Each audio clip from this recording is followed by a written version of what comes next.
primary ignition. I'm just not the hero type, clearly. What a piece of junk. Enterprise, this is the captain. I got a bad feeling about this. It's all part of the plan. Engage. Welcome back to Podcast Everyone. I'm your host, Donovan Thompson, with my co-host, Daniel Wingfield. And today's episode 219 of Podcast for One, youtube.com/@2for1 Studios. Guys and gals, it's the best place to consume all the content. If you didn't know, listeners, and let's be honest, you probably don't, we are sponsored by Kapow Comics, located at 4047 East Kill Avenue in Sherwood, Arkansas.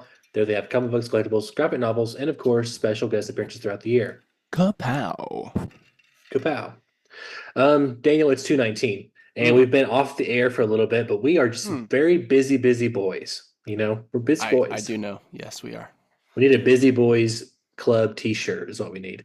And yeah, me too. And we are talking The Penguin, finally, after months, really a year or so of anticipation building up to this.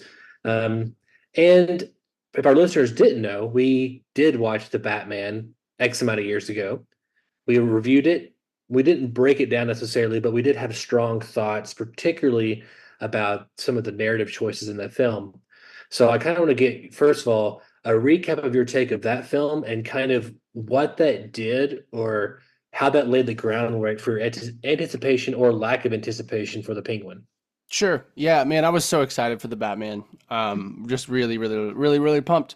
And unfortunately, it just really fell flat. Plot and thematically for me, wise. And in just even just the characters, I felt like their arcs were just really weak.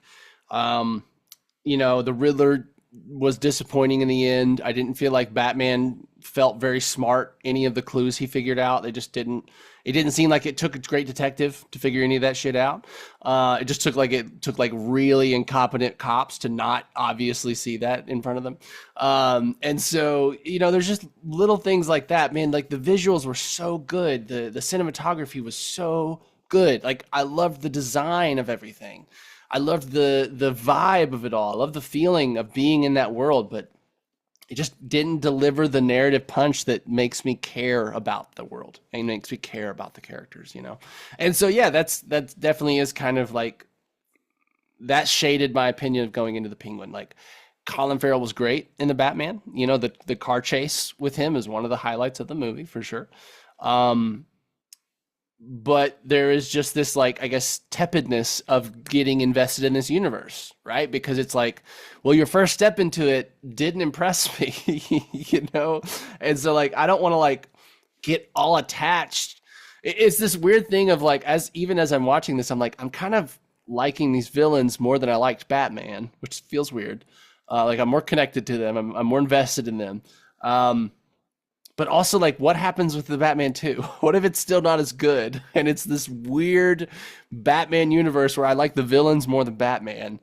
And yeah. So it is a little convoluted. And I can step away from that, and we'll comment just on the Penguin itself in a minute.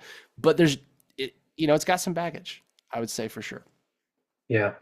As you know, I've said it before, but I think the trailer had 150 million views on it at one point, and before the movie came out, and Batman, you're right. Yeah, and I was convinced I was probably half of those, so about 75 million of those views. So it was very, you know, looking forward to it. Batman's my top 3 of all time, and it to me had the ingredients to be. It could be one of, if not the best, super movie of all time. And like you, it really falls apart narratively at the end. I think the first half of the movie is almost perfect, at least for me as a Batman fan, and then it just starts kind of going off the rails. And I mean, just a perfect example, like Thumb Drive, you know, was like one of the, you know, the things in it, which is not the end of the world, but it just kind of felt like the clues weren't just super intelligent, at least how they presented them. And then also at the end, the Riddler's plans and how it unfolds and just kind of how that means for our characters just does not work for me. No. But agreed. The look, the cinematography. I enjoy the score for the most part. I think it's a little overused. And the design of it, the characters are great for the most part. And the Penguin, Colin Farrell, is one of those. And I was always kind of amazed how he just kind of got lost in that performance and under the makeup particularly.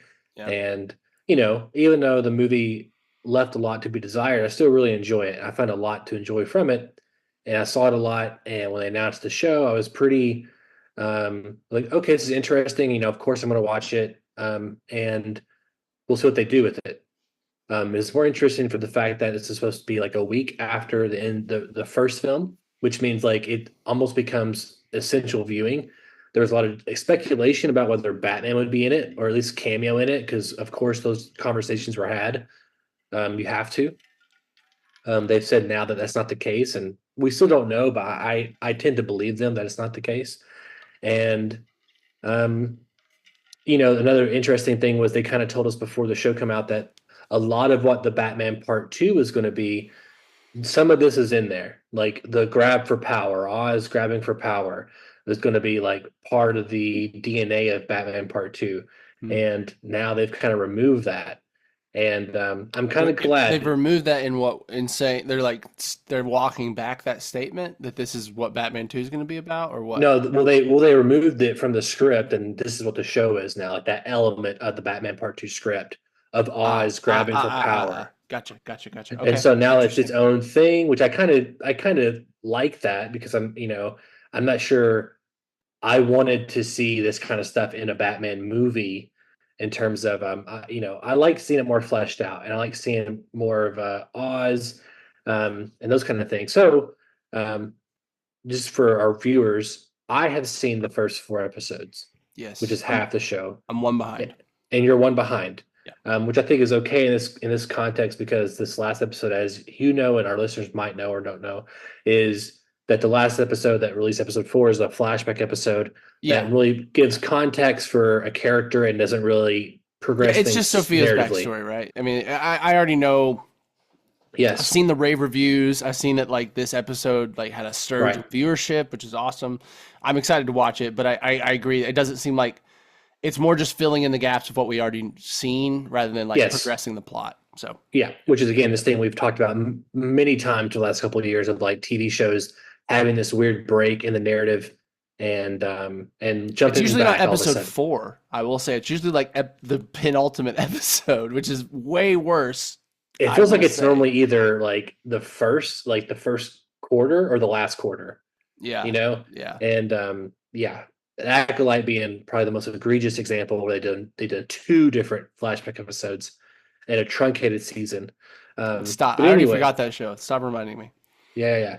And so the Penguin has come out, and I've really enjoyed it so far. I have someone who, as much TV and movies I have seen, I have not seen The Sopranos.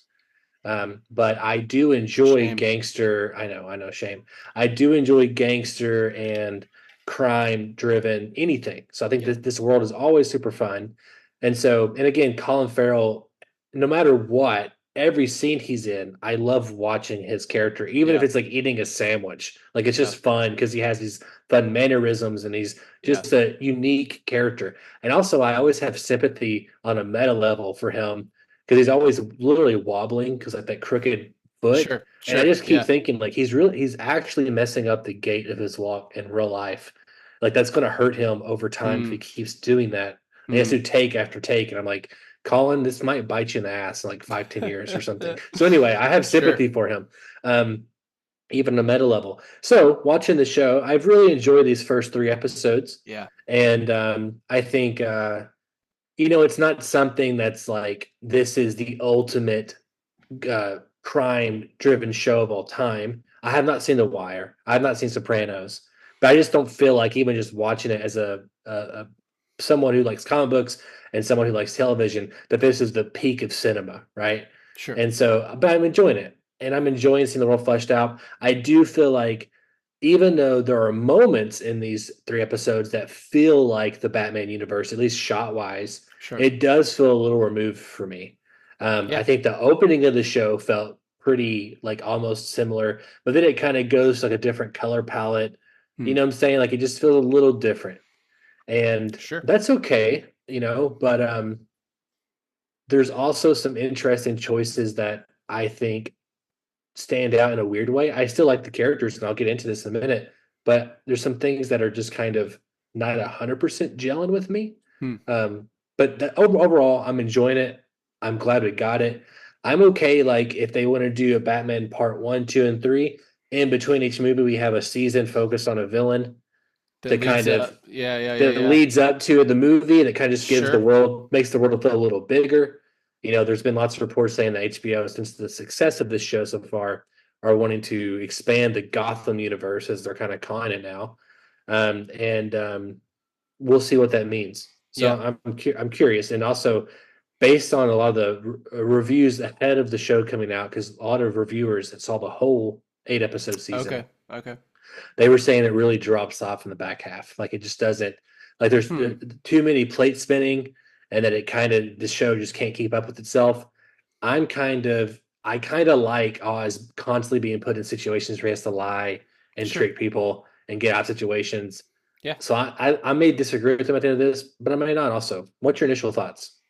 Yeah, we're really enjoying it. My wife and I have been watching it, and it's really good. I mean, I think it definitely has its very particular tone. I do feel like it does feel it color palette wise and kind of vibe wise, it does feel congruent with the Batman, but at the same time, I understand what you're saying that it feels.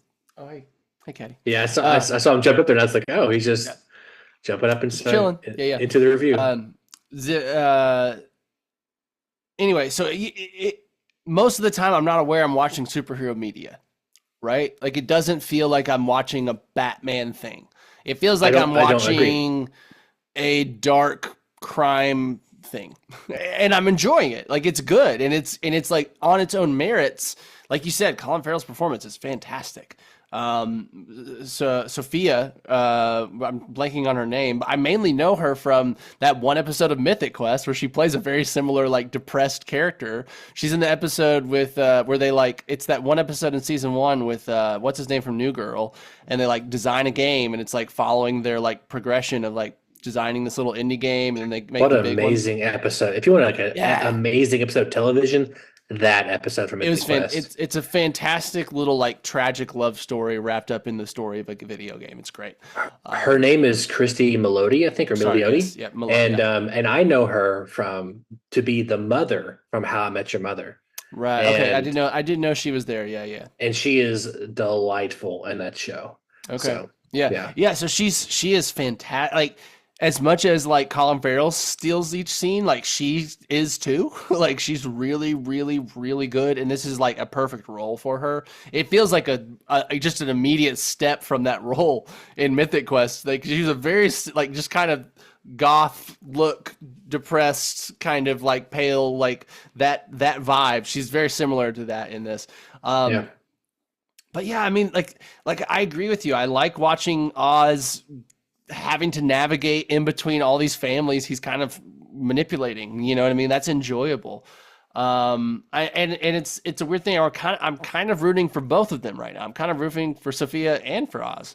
You know what I mean? I like them both, even though, and it's like this weird thing where like I like them and I'm accepting of their just kind of like psychopathy, because that's just the world this is, kind of thing. You know what I mean? It's like I'm trying to think of the things that Oz has done, like the thing where he when he like killed not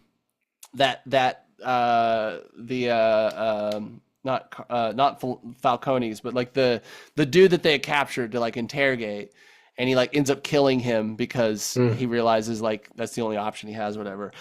It doesn't like, it's weird. I'm kind of along for the ride with the dastardliness of it. It doesn't like deter me from disliking the character versus something like, and I think that's because this world kind of feels like it's its own world, but it still feels like a fantastical world. It doesn't really feel like our world in a lot of ways too. It feels a bit like just exaggerated, right? It's different from a show like Sopranos, which Sopranos feels like just straight up reality. And so you're watching this man who, you know, kisses his wife and kids goodnight and then goes and, you know, cuts someone's hand off for like not paying a gambling debt. You know, like there's this more of like, it's hard to like that character because they were just presented as real, and this like, oh yeah, there's real people that kind of have this dichotomy in them, versus Oz, where it's just like, yeah, he's just a kind of a nasty bad guy in a nasty world, but he's kind of likable. and he's kind of endearing, and he, you know, they've kind of done some stuff with his mom that makes him a little bit empathetic, you know what I mean? And so like, you know, and even like you said, like his disabilities, like his, like he is not a leading man in all these ways, but like it's enjoyable to watch his kind of way he's wiggling through all these situations. So I'm having a great time. You know what I mean? It does at this point, it feels pretty like when I think of HBO shows, you know what I mean? This just feels like on par with most of those quality shows in terms of acting, in terms of cinematography, in terms of writing. And so, you know, we'll see if it drops off, but I'm having fun so far. Yeah, I agree with the quality aspect of it for sure. To kind of touch upon one of the things you said was about it feels not like our world. I think that feels even more evident in episode 4. Sure. Arkham. And that because there is some kind of like mustachy kind of Sure. plot things that kind of happen. You're kind of like, okay. But yes, I think having Penguin's mom in there, I think really does paint the context of who Oz is. Of course, he has a disability. He looks a certain way. The world has always looked at him that way too, and he is trying to get a piece of it for himself. Of course, the show opens up with him killing the new inheritor of the Falcone Empire, right? And I think that's a great scene to kind of set the tone for the rest of everything. Like his temper because of the way the world has looked at him, even though he's done all these things that he thinks are pretty impressive or should be praised upon in his circle. His temper gets the best of him and he makes a decision, and the rest of the show really does stem from that. And he's trying to clean up the pieces as well as move pieces around like a chessboard. And that's fun to see, I think. And I'm always curious as to how is he going to get out of the situation. Right. And I think that's fun, and especially with Colin Farrell at the driver's seat. Mm-hmm. One thing I want to ask you about, how do you feel about, and this is in the first minutes of the episode, how do you feel about this character who is his lackey, so to speak? To me, what's his name again? Oh, I can't even remember. Trevor, maybe. I like the character in terms of like what his role is in terms of Vincent. Vincent. Okay. In terms of like where he comes from and like, you know, why he does what he does. The stutter thing is just Victor. Victor. Okay. I kind of feel like, you know, the idea would be that Penguin sees him stutter and like, oh, he has a disability too, or not disability, but an affliction that people may look down upon. Yeah. And I think that that makes him have sympathy to him, of course. And so he doesn't kill him. I don't know if I totally buy that. Like, it feels like it's this weird act of kindness. I don't know. It just feels a little out of character for me in terms of, I just don't know yet. And it feels like Penguin is literally like where in the Batman, I feel like the Penguin had like guys. Like, I feel like he had guys. He had like mobsters himself. Yeah. Yeah, I thought. Well, he's supposed to be a capo, right? Like, he's supposed to be a captain. He didn't. Yeah, he didn't feel like this guy that was just in the Penguin show. He feels like he's literally a one man like group. Sure, him and Victor, right? Well, he does. I mean, like, think about it when he's doing he's doing the shipments. Those are all his guys in theory, or like his guys are just Falcone guys, I guess, right? Because he works for Falcone, so he gives him guys to do shit with. I guess it is, yeah, but it just, I don't know. There's something there I can't put my finger on that just feels kind of odd to me. Yeah, and also. Go ahead. I feel like this Victor character doesn't feel like, I don't think he fits into the world of the Batman. I hear what you're saying, and I think you're right. I think he feels a little too innocent. And I think he does. And I think they should have made him feel less innocent before he chose to stay. Like, I don't necessarily know if I bought the choice to not leave with his girlfriend, you know, and decide to come back and save Oz or whatever. Like, yeah, because he had been so innocent up to that point. If they had shown him like losing that innocence more, maybe, or like whatever before that, like I would have made that more believable. Overall, though, I still like his character. I do too. I do think he's a little too baby faced to me. You know, does it make sense? Yeah, I mean, and maybe it's a casting issue, but I think he's doing a good job. Like, he's not a bad actor. No, he's pretty good. Yeah, but there's just something I'm like, you don't fit here. I don't know why. I think it's that. I think it just feels a little too innocent still. And maybe in that he feels a little too normal for this world. Like, you know here's a kind of a contrast here. Remember the opening of the Batman, and this is in the trailer ad nauseum for a year and a half Right. because of the pandemic. There's that character who is on the subway who is like not part of the group yet, like the Right. clown gang or whatever they are, and he has like this innocence to him, and like Sure. Batman's like, "Who are you? I'm Vengeance," and like he's the one that Batman doesn't beat up because he's just a kid, Right. right? Right. But he has an innocence, but also he has an edge to him. Sure. And I don't think like this Victor I guy, agree. he has the edge in there, and he I feels agree. out of place. I agree. I agree. In general, and what it feels like is he's like the Gen Z character. It's like, Yeah, how do we yeah. appeal to the youth? Well, we need a youth in the thing. Yeah, And he feels a it's little it's too kinda odd. like typical Gen Z, like He's the only person of that age in the entire show. well, and he just feels like so like on you know he seems hip. He seems like he's on, you know, he's aware of current trends, and he's like a trendy guy. You know, he's on he like watches TikTok, and you know he knows everything that's going on. He knows you know, kind of the online zeitgeist, and so yeah, he does. I agree. He feels a bit out of place in that way. But overall, I'm not. I still like him. I'm still enjoying his arc. It's a weird thing. I do understand. I think the Oz angle is that like Oz is trying to just make more soldiers. That he in some ways it feels like he's trying to build his own army. Right? He's trying to build. Well, he doesn't want Falcone. He doesn't want guys that just report to him because Falcone said so. He wants guys that are loyal to him. You know what I mean? Yeah, And so he is manipulating Victor to, 100%. of course, but it's not. But it is not to the level that like Walter White is manipulating Jesse.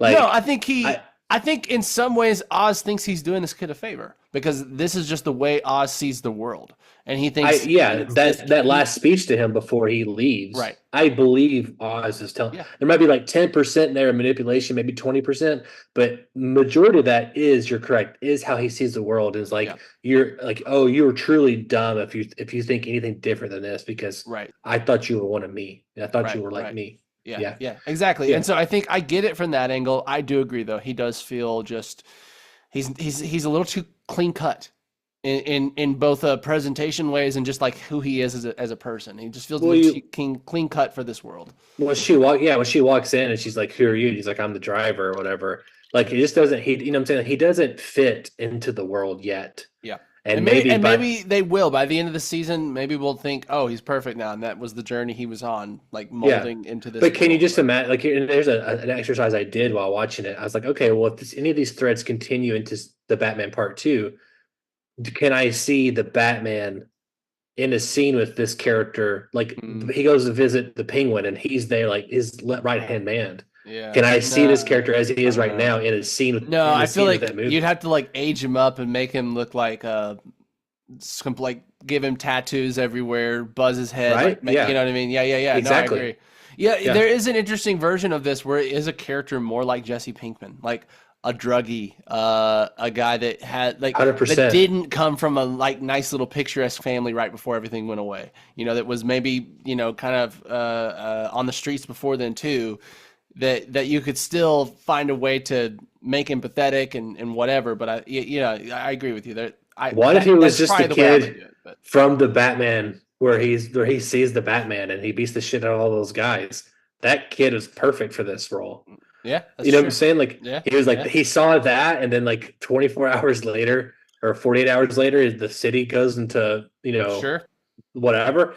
And he's like, and they both connect over seeing the Batman. You know what I'm saying? And like, and hating him and being afraid of him or whatever. Yeah, being afraid of him, and they don't really talk about him though. Yeah. But then that he's still like he has the edge. You know that kid, the actor, had the edge in the Batman. So anyway, real quick though, like speaking of that, this doesn't necessarily feel like superhero very much. I mean, is it weird that and I haven't gotten to episode 4, so maybe they redeem it here. That there's been no mention of Batman at all. Up to this He's point? not mentioned in episode 4. Spoilers. Does that not feel weird to you slightly? That like we've referenced the flooding, but like he is never once brought up. Yeah, I was under the impression. I think they mentioned him in the very beginning.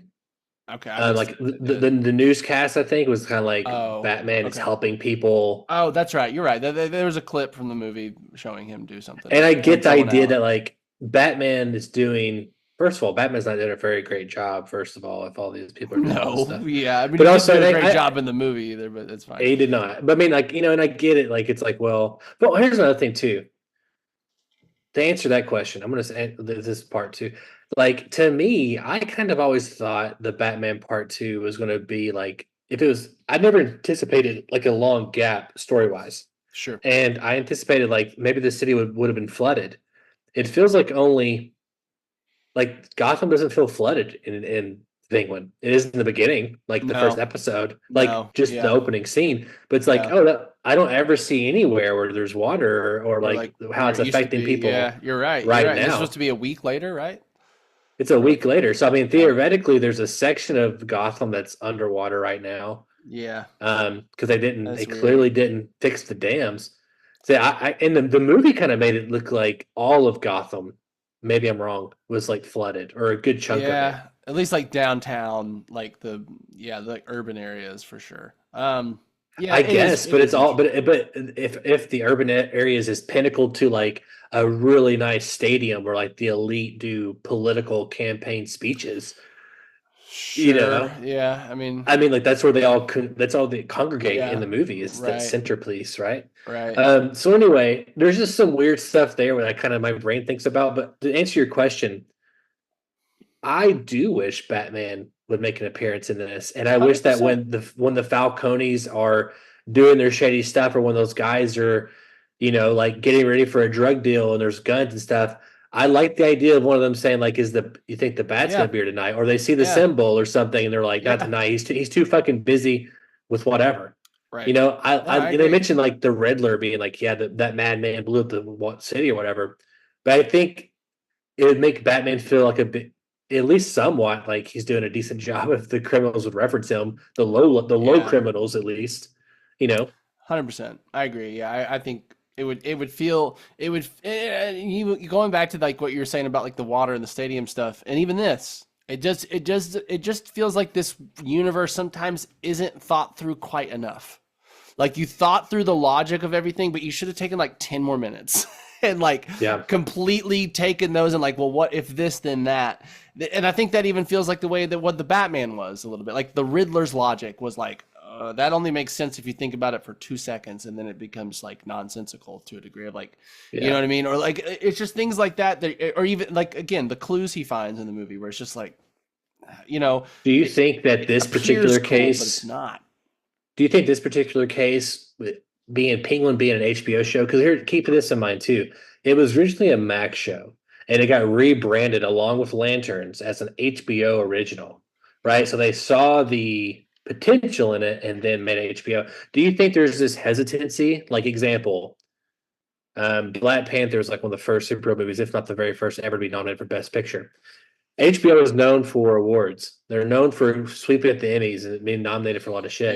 Yep. Do you think there was like this mandate, like once it became HBO, to kind of take out references of the Batman to like this idea that it's just a gangster show and that then the people like us would know it's a Batman show more? Because No, I don't think so. But they did Watchmen like a few years ago, and that's like way more superhero-y, way more like deep cutty. Like, they didn't try to make that I mean, like, yes, people that watched that hadn't ever seen Watchmen could understand it and watch it, but there was a ton of stuff in that was like, you only get this if you've read the comics or watched the movie. I feel like, so I feel like I don't think that I would not in what mostly it seems like HBO is pretty hands off with their stuff. It's like they put their stuff in the hands of the right people and then they let them do their shit. Yeah. Kind of thing. That seems to Sidebar. be most of their pattern. So, Watchmen is so good, dude. I forgot That you brought it up and I forgot about it and I'm like, that was I mean, there's a whole episode that's basically a conversation in a bar, and yet it's gripping. You know what I mean? Like, isn't that Damon Lindelof? I think he's doing Lanterns. yeah. He's doing Lanterns. He's one of the That's- executive and that's the producers one. and writers of Lanterns. Yes. And Oh, dude, Damon baby. Lindelof is Leftovers. Damon Lindelof is Lost. Lost is where he got started. Yeah, he got some heat for that one at the end, but yeah. But everyone did that. You're right, they did. But all that to say is like, yeah, I know Lanterns is looking sexy as fuck. And I will say We'll too, see. like it's I more would be as good exciting as to me Crick. because like I still don't know where this Matt Reeves universe is gonna go. Are we gonna get like one more movie and that's it? Like, how much more should I care about this Elseworlds version of the DC? It's interesting because there's been some reports. Yeah, we can wrap up the Penguin stuff and go to this. This is probably more fun. Yeah. There's been some reports from outlets in the last month or so that HBO is very excited. Or two things. One, the first report 2 months ago was like Warner Brothers is wanting a Batman thing quickly, and like there was idea that like bringing in the Pattinson Batman into the DCU, as in the James Gunn universe, right? To kind of expedite those kind of things. Right. That those are rumors. James Gunn has said that he has come out and said that's not the case. Thank God. And I think he said that. I think he talked about that one. Yeah. There was a conversation whether it's happening or not. Someone said, "Hey, this movie makes $700 million." I can believe they tried to get him to do it, but it also seems like James Gunn and his business partner have enough power to say no. You know what I mean? Yeah. James Gunn feels like the kind of guy that, like, if you start encroaching on his creative process, he's out.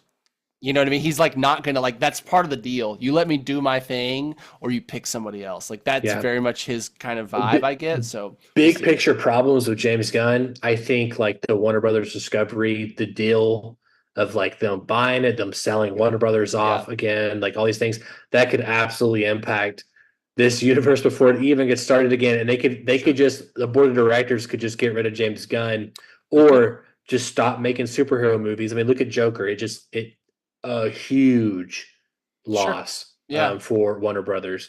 I mean, I think that would be a really short-sighted decision that takes in no nuance to any of the situations. When have they not been short-sighted? I mean, 15 years. I don't trust David Zaslav to do smart things. I trust him to do things that benefit his shareholders. I don't think it's David. I think this could be a byproduct of deals, board of directors. Maybe so. Things like that in box office. But I will say, I hope to God not. Leave Pattinson on his own. Like, for one, you didn't start him off on a strong foot. Maybe if the Batman was like the best Batman since like Nolan trilogy, maybe this would be more appealing. But it's not at all when that's how you introduce him. And two, he does not feel like the direction James Gunn was going with his universe is like the opposite direction of the Batman. You know what I mean? Like, it's like polar opposites in terms of like vibe and like mood. Automatically, the brave and the bold, if that happens, does not match up with the Pattinson Batman. You can make anything work if you try hard enough, but that's not going to happen. And let me finish this kind of ultimate thought here. That was the rumor. Now we're into this stage now where Penguin is doing very well, and they're talking about doing a Gotham like universe with like the Batman and more spin-off TV shows. And the idea all along from Matt Reeves has been to do a Batman Part 1, Part 2, and Part 3. I think from the get-go, because it's solidified that this is a trilogy, you have to keep in mind, Chris Nolan, when he made Batman Begins, there may have been like, it'd be cool to do more of these, but I kind of do believe it was like one movie at a time, right? We don't sign up for the trilogy at the beginning? You sure? No. And so I don't think it was kind of like they knew they did not know, as in the writers, Jonathan Nolan, David S. Goyer, Christopher, they didn't know where this is going to go at the end of this thing. Sure. I think Matt Reeves at least knows the end of this movie trilogy. How he's getting there is up for debate. I think the idea is to kill Batman off at the end of this trilogy because it hasn't been done, because that is the edgelord sexy thing to do in a postmodern cinema. Is to kill your superheroes. Sure. Take spoilers. I think it's not Die Another Day. No Time to Die with James Bond, right? Yeah. Instead of having our heroes, look at Indiana Jones. Instead of having our heroes go off into the sunset, we have to kind of keep beating them down and kill them off or make them a shell of what they used to be, right? And so I think Matt Reeves, and like also look at the Planet of the Apes trilogy. Like there's this pattern. Like Caesar, I don't think there like Caesar 5 movies now. There's 4 now. Okay. The fourth one's pretty good. I mean, I like all of them actually. They're actually all really good. But there's this pattern of kind of, I just see it. I just feel it. I'm calling it now. Maybe in 6 years we'll get the answer. Does he die at the end or not? But it feels like he has to die, right? Where he's going to do what Nolan did not do. That being said, I don't think. That being said, Part 1, Part 2, Part 3. I anticipate the Court of Owls being in Part 2.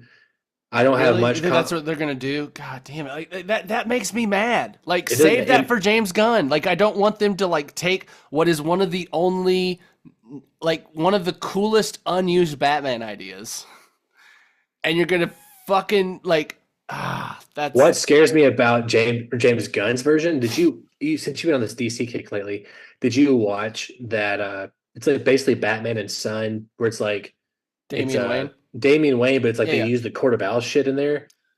Man, they I did, fucking butchered the Court of Owls shit with Damian Wayne in there too. Damian Wayne, of course, yes, is like in the He's supposed to be tie-in the son. comics. He's supposed to be him and Talia's son, right? He's like he was raised by the League of Assassins, not the Court of Owls. I'm just saying this animated short film or movie Yeah. from DC. They just used Damian Wayne in it, and just they also fucked up the Court of Owls. And then we didn't finish it, but Gotham Knights is also Yeah. Court of Owls, and I wasn't know good. because Batman's not in it. They fucked it up too. The whole point is Batman, and then so I know that's not great. So James Gunn doing Court of Owls makes me nervous because I like Batman by himself against the Court of Owls. Sure. I think it's a better story to be told in the Matt Reeves verse, but I am afraid that Matt Reeves will not do it justice. What else has he done besides this? What was his resume before Batman? Planet of the Apes 2 and 3. I think he did the first Cloverfield movie also. Okay. Yeah, I mean, honestly, I think I know that like so many people are just like fawning over Matt Reeves' Batman, and it's like, again, there are corners of the internet that have gone completely delusional, that have decided like this is the best piece of superhero media that's ever existed. It's crazy. Isn't it? I can't even stop laughing without finishing that sentence. It's coming from someone who saw this 3-hour and 5-minute movie 3 times in theaters. I've seen it multiple times since then. It's not internet. It's not. Yeah. I wish it was. Like, it would make me so happy if it was. It would improve my life by probably like 2 to 3%, and that's a lot. I agree. It's a lot. I mean? That's a lot. But like, I agree. it's not. And so like, it's just that thing of like, I mean, like, I would love Matt Reeves to surprise the hell out of me, and like all of a sudden he tells this like beautiful, heartfelt, like actiony, fucking epic Batman tale. And yeah, there is part of where Matt Reeves' universe is, this younger Batman, that kind of makes sense for the Court of Owls story, right? Like he's still earlier in his career. He hasn't become the like, I know everyone in the town, and I basically like, kind of how we see animated Batman, where he's like always got someone in his pocket. He always has a plan. He always knows what's going on. He's always got the contingency. This feels like the younger Batman, and I think a Court of Owls story, like I get why the Court of Owls, like it's interesting because it's like this idea that like Batman doesn't know it all. That's kind of the point of the Court of Owls, right? It's like, what if everything is wrong? I think you're right in the fact that this would totally work with this version of Batman. I think they could do that, and they just, it makes sense from like an outside point of view of like, oh yeah, of course it would make sense that young Batman didn't know about the Court of Owls versus old Batman. What is appealing about the comic and is that this is a Batman who thinks he knows every corner of Gotham. Right. And he knows next to nothing about Gotham. That's what makes. I agree. That's what. And that is why it makes it think that like James Gunn's version could be the better version of where to do that. If we're already picking up with Batman when he has the Bat family, he's been doing this for a decade.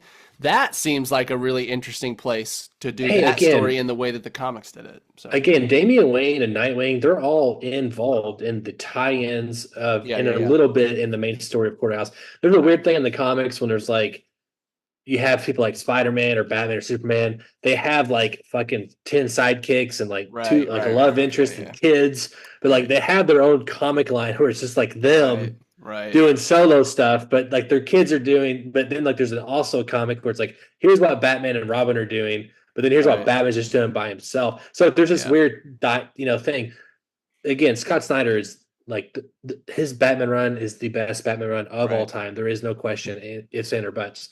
And he did a good job of weaving through that and having Batman still be solo, but still acknowledging the larger ties to Damian and Nightwing and all these things. Yeah. So yes, I agree with you.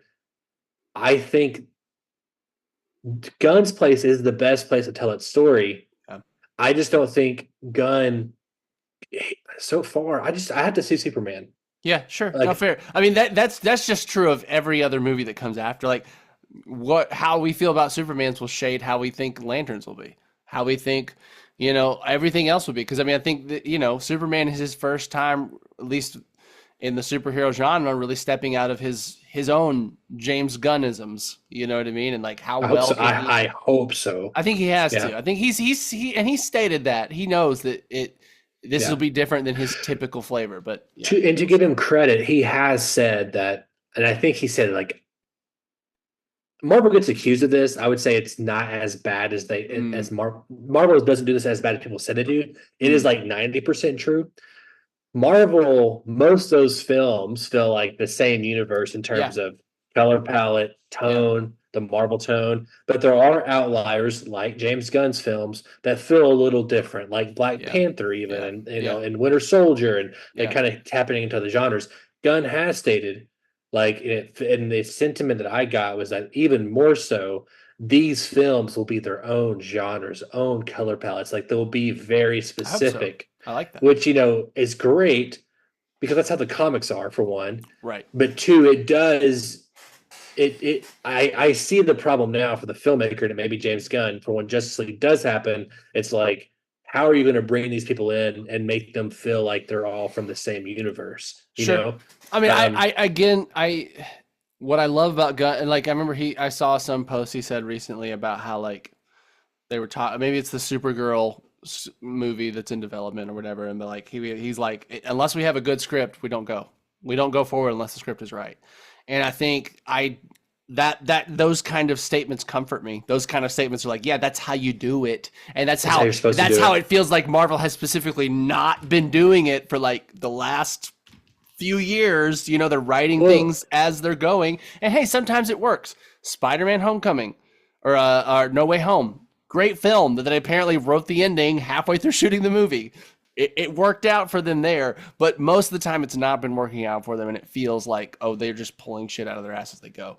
And so, like, listen, I hear you, and those are all valid concerns, but like when you got the head of this saying it's all the script, it's all about the story, we don't do anything without a good script. I'm like, fuck yeah, that's the way you do it. And then when they're telling me we're getting a Lantern show that's basically going to be like True Detective space cop version, I'm just like, fuck yes. You know what I mean? Like they're saying all the right things. I mean, that's what.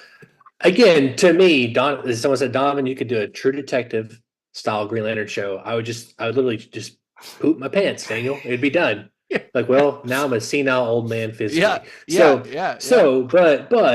I think that, to me, that genre twist on that, this is a sidebar, is more of an indication of like, we can't go to space. So we have to be like, we have to bring it down to Earth, make an Earth-based story where people are mostly in human clothes. They're not fighting aliens and doing space cop shit.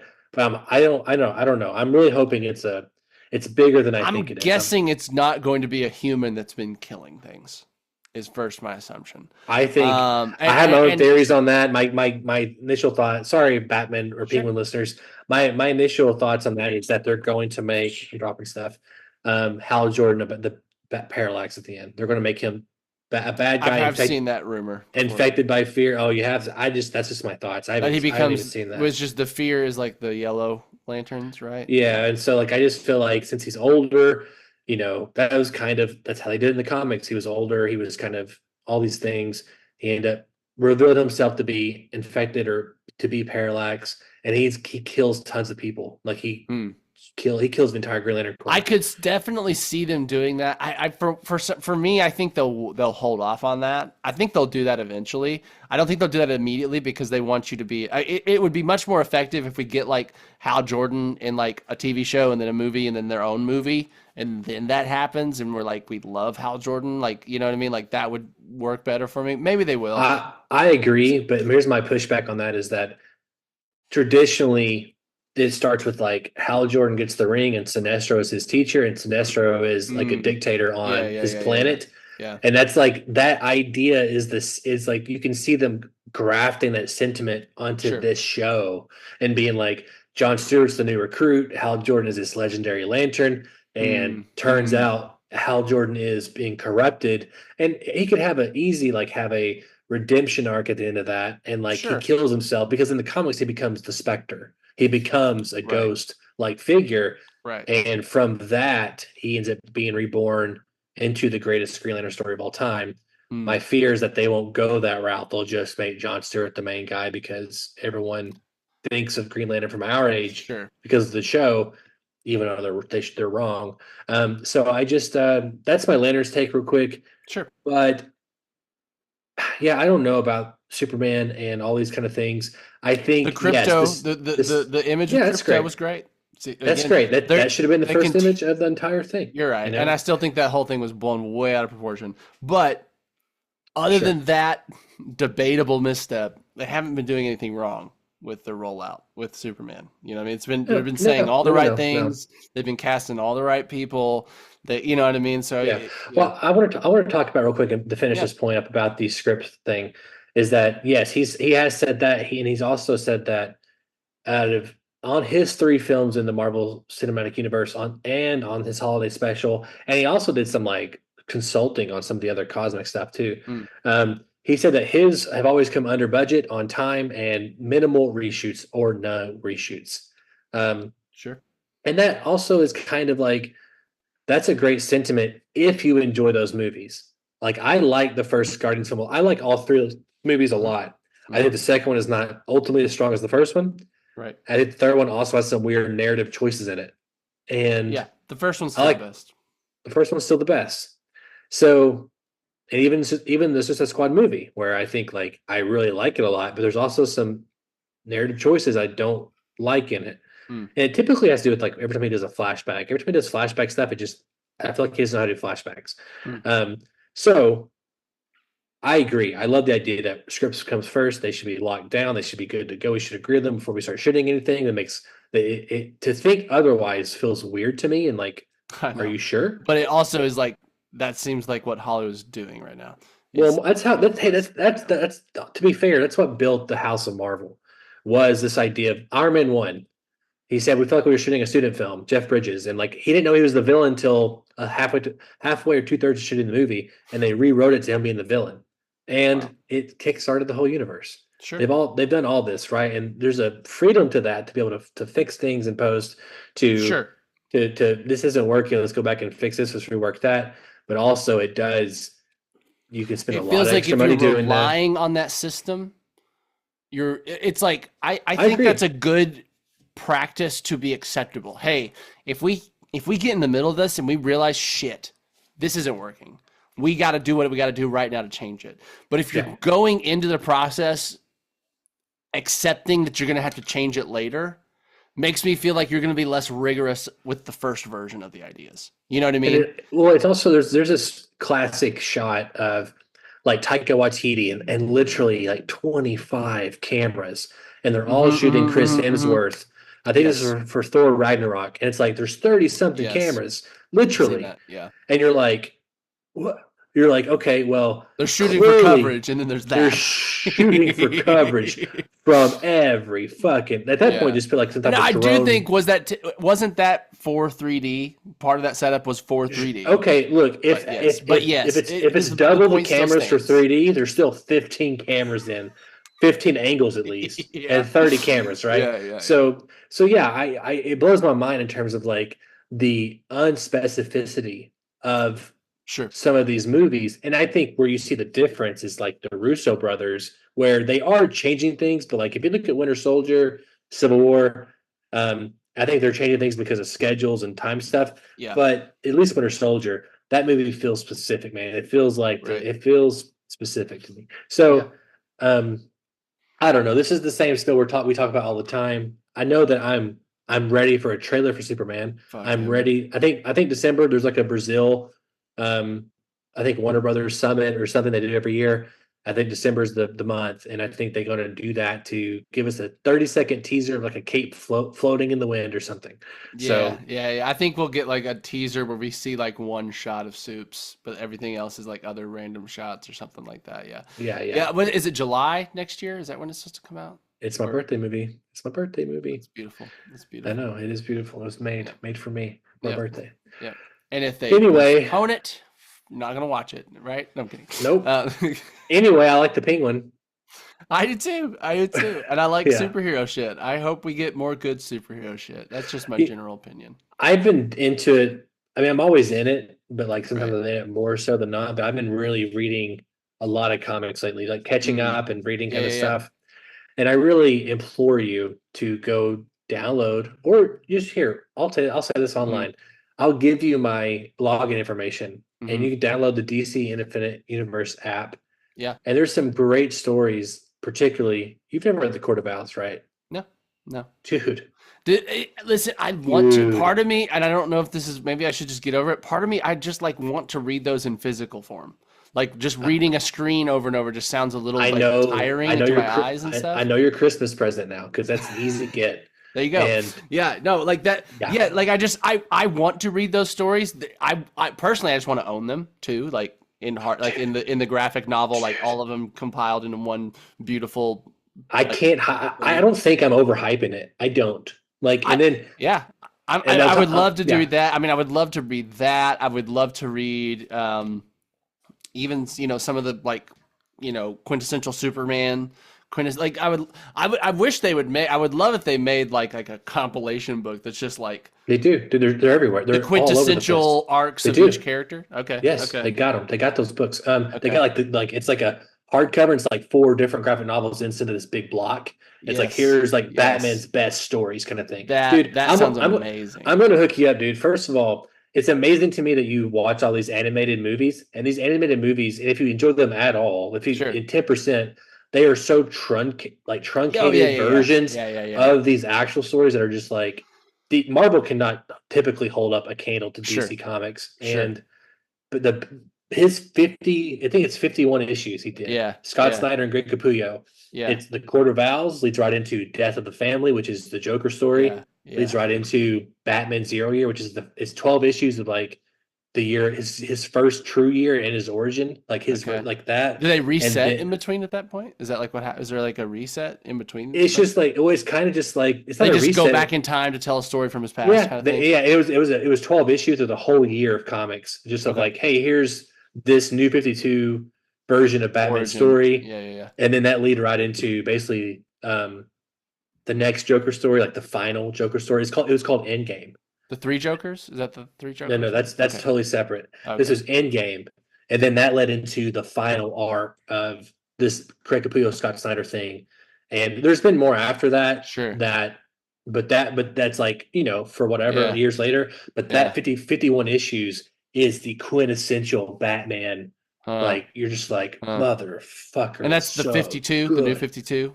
Right? Yeah, that's what that is. Right? Yeah. No, that'd be no. I'd love to, and I have been enjoying. I feel like I've almost watched most of the DCAU animated movies. There's a few I haven't seen, like Throne of Atlantis and a couple other ones I think I haven't seen. It's okay, but it's okay. I've been rewatching the Justice League Unlimited and actually realizing how little of that show I ever watched because same.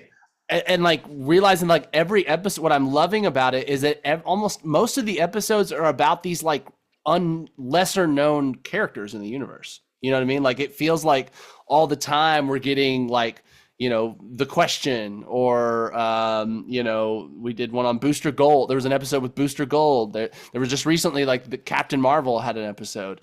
You know what I mean? Like they're taking like, they're telling this ongoing story. And in fact, season 2 is all about like, I don't know, it's not Coda. It's like about this, like the government trying to prepare to like have answers for the Justice League, to have like military, like whatever. And fucking Amanda Waller's in it. And it like they're not called Suicide Squad, but I just watched one where Task Force X, which was Captain Boomerang, Rick Flag, Plastique and Deadshot like sneak into the Justice League satellite base and like steal this super like armor that Ares made or whatever the shit.